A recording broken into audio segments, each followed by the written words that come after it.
Every game you love is running the same trick on you. Minecraft, Candy Crush, that civilization save that ate your entire weekend. Same trick every time. Here's the weird part. 3.6 billion people play games. Clicking, mining, matching, and almost nobody knows why they can't stop. You're about to. And fair warning, the answer is way, way older than you think. Start with the crime scene. Minecraft. And here's the strange thing. It has no ending. No final boss you're required to beat. No victory screen. You mine, you craft, you build, you go, ooh, diamonds, and you do it again. Forever. And it's the best-selling game in human history. 350 million copies, Guinness certified. No other game has ever crossed that line. The game you can't win is the game the most humans ever bought. Sit with that. Somewhere inside that loop is the trick. And it's not just Minecraft. Civilization is literally nicknamed the one more turn game. That's not a fan joke, that's the design working as intended. Cookie Clicker is a game where you click a cookie. That's it. That's the whole game.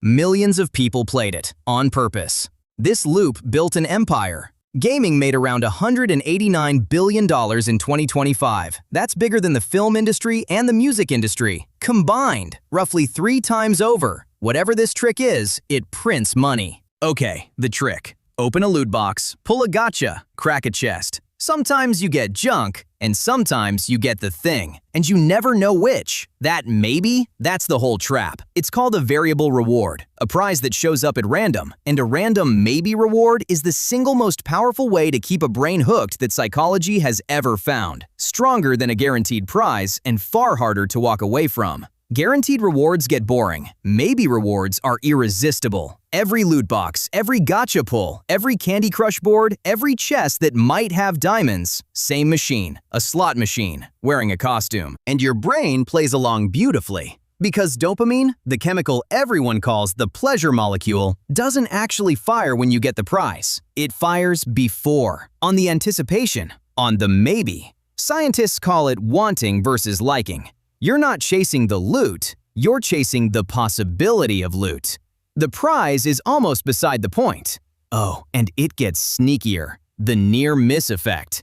Neuroscientist Luke Clark found that when you almost win, 2 of 3 cherries, a boss at 1% health, your brain recruits its win circuitry. You lost, and your brain threw a little party anyway.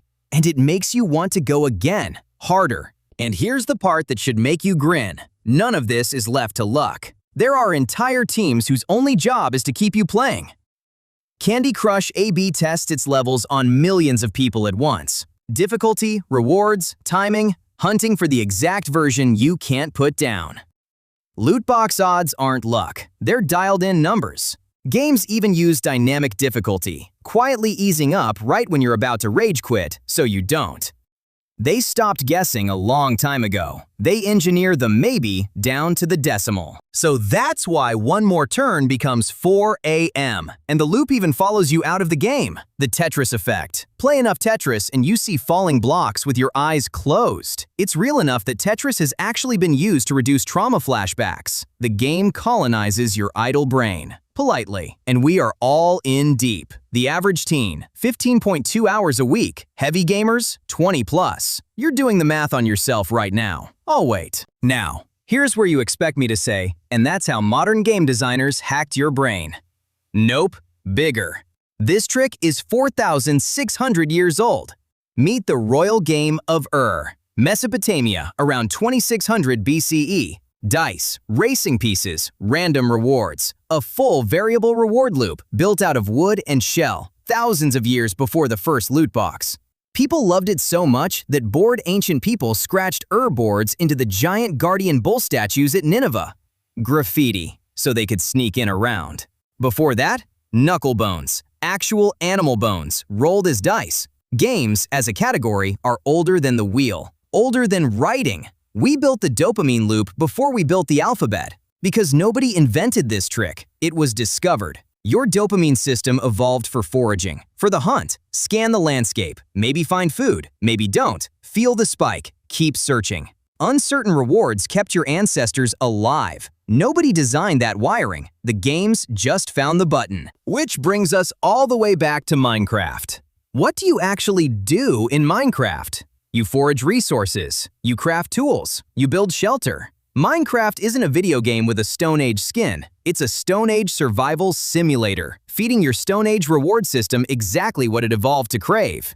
350 million people bought a caveman simulator and called it relaxing.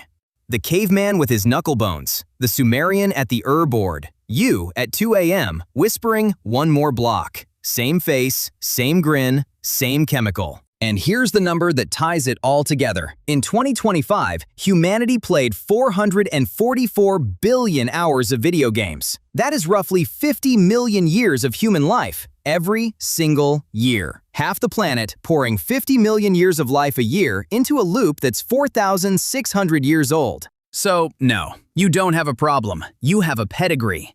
Every one more turn, every just one more pull, every 3 a.m. diamond run.